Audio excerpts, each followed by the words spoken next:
इधर उज्जैन, इंदौर और आसपास के इलाकों में बुधवार को हुई तेज बारिश के कारण क्षिप्रा नदी का जलस्तर तेजी से बढ़ गया। गुरुवार सुबह रामघाट क्षेत्र में स्थित छोटे छोटे मंदिरों तक नदी का पानी पहुंच गया। घाट पर स्थित कई मंदिरों में बाढ़ का पानी घुस गया, जिस कारण श्रद्धालुओं को घाट से दूर रहने की हिदायत दी गई। पुलिस ने भी श्रद्धालुओं से अपील की है कि वे नदी के किनारों और घाटों पर न जाएं, ताकि किसी भी प्रकार की दुर्घटना से बचा जा सके।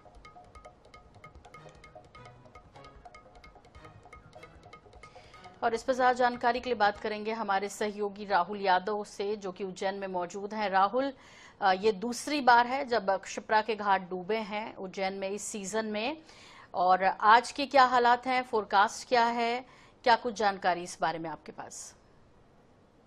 देखिए, मंगलवार बुधवार को इंदौर और उज्जैन के आसपास हुई बारिश के चलते जो है क्षिप्रा नदी का जल स्तर बढ़ गया। आज राम घाट सहित जो तमाम जो नरसिंह घाट है या अन्य जो घाट है वहां डूब गए थे, और घाटों पर जो बने मंदिर हैं, बड़े मंदिर जो है जो कि आधे आधे डूब चुके थे, और छोटे मंदिर जो है पूरी तरह से डूब गए थे।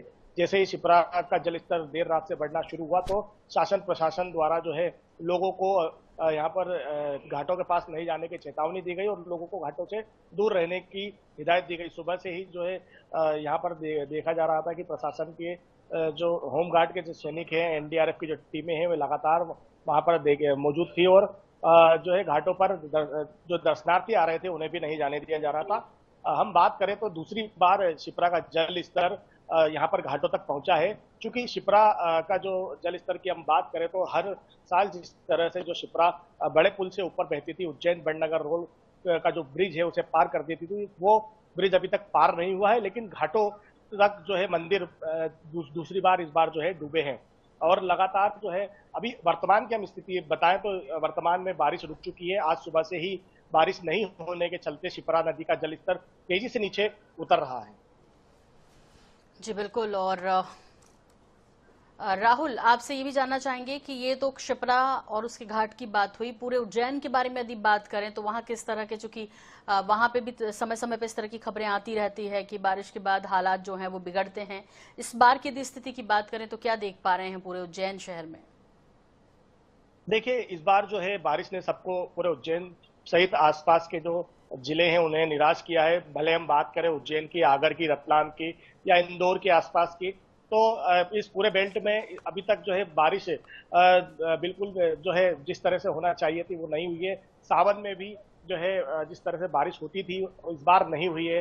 फसलों को काफी नुकसान हुआ है। भादों की बात करें तो भादों में का जो है अब तक भादों माह में क्षिप्रा नदी 2 से 3 बार जो है अपनी बाढ़ की स्थिति में आ जाती थी, लेकिन इस बार जो है क्षिप्रा नदी में अब तक इस तरह की बाढ़ नहीं देखने को मिली है। हम बात करें हम जल स्तर की तो गंभीर डैम का जलस्तर भी काफी नीचे पहुंच चुका है। अभी कुछ दिन पहले नर्मदा का पानी उज्जैन वासियों के पीने के लिए यहाँ पर जो है मुख्यमंत्री डॉक्टर मोहन यादव के निर्देश पर पाइपलाइन डालकर गंभीर डैम तक पहुंचाया था, और जिससे कि आने वाले जल संकट की स्थिति को निपटा जा सके यहाँ वैकल्पिक व्यवस्था की गई थी। हालांकि वर्तमान में अभी 600 एमसीएफटी पानी गंभीर डैम तक पहुंच गया है, लेकिन वर्तमान में जो बारिश नहीं हो रही है और जो इंद्रदेव रूठे हुए हैं उसको लेकर के आगामी समय में जल संकट की स्थिति उज्जैन में बन सकती है। जी बिल्कुल। यहाँ पर आपसे ये भी जानना चाहेंगे, क्षिप्रा आसपास के चूंकि श्रद्धालु भी आते हैं लगातार, महाकाल है वहां पर, ऐसे में सिक्योरिटी पर्पज से जो कुछ इंतजामात हैं उसके बारे में क्या अपडेट है? और देखिए, यहाँ पर जो है नगर निगम की टीमें तैनात है। चूंकि यहाँ पर जो घाटों पर आसपास जो दुकानें लगती है उन्हें पहले ही हटवा दिया गया था। जिस तरह से जैसे ही जलस्तर बढ़ा था तो सभी दुकानदारों को वहां से दूर रहने की हिदायत दे दी गई थी, और अपनी अपनी जो अस्थायी दुकानें उन्हें हटवा दिया गया था नगर निगम की टीम द्वारा। यहाँ पर जो है एनडीआरएफ की टीम और इसी के साथ जो होमगार्ड के जो सैनिक यहाँ पर तैनात रहते हैं उन्होंने यहाँ पर आसपास के लोगों को पहले ही चेता दिया था, लेकिन चूंकि जिस तरह से बस्तियों में पानी भर आता है, क्षिप्रा नदी का जो रौद्र रूप आता है अभी रौद्र रूप नहीं हुआ है, सिर्फ घाटों तक ही पानी पहुंचा था। तो अभी वर्तमान में स्थिति काफी नियंत्रण में है, और इस प्रकार से कोई किसी भी अप्रिय स्थिति नहीं बनी। चूंकि क्षिप्रा का जो पानी है अभी छोटे पुल तक ही पहुंचा था, और अगर क्षिप्रा नदी का पानी लगातार बारिश होती है और बड़े पुल से ऊपर निकल जाता है तो आसपास के क्षेत्रों में बाढ़ जैसी स्थिति बनती है। फिलहाल जो यह स्थिति नहीं बनी है।